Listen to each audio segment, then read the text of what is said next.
De band met een geestelijke beheining kunnen net de plak in regulier of speciaal onderwijs. Bij Lietstolsum krijgen ze dus de kans een diploma te helien. Maar de gemeentes, die jongeren wijnen, willen net dat er geld uit het jeugdbeleid naar Lietstolsum gaat. Eigenaar Ernst Rusticus maakt hem grote zorgen om de jongeren. Voor 1 jaar zijn ze nog met hun diploma bezig en hun examen proberen te halen. Het is nog net wist dat ze al hier het examen halen kunnen, een VMBO-diploma.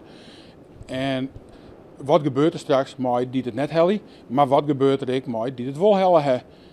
Welke kant maakt die jongeren straks uit? Als er geen geld voor jong wordt, dan is het dien maar een opleiding. Dan is het helemaal dien en dan komen ze tussen zitten. En wat zou daar geval van wijzen kunnen? Dat ze gamen beginnen, heel soort achter de computer zitten. Ze zijn totaal net nuttig, ze vielen hun net nuttig. Ze reizen helemaal in een dip, terwijl we ze er nou helemaal uit hebben. Worden ze dan een mogelijke gevaar voor de samenleving? Ja, absoluut.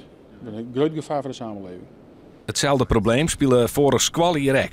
Door had de band naar acties van Lietstolsum zelfs en de ouders en naar politieke druk een akkoord sletten en geld kregen voor 1 jaar. Rusticus wil graag lezen met de gemeentes, maar die reageren net op zijn fysiek.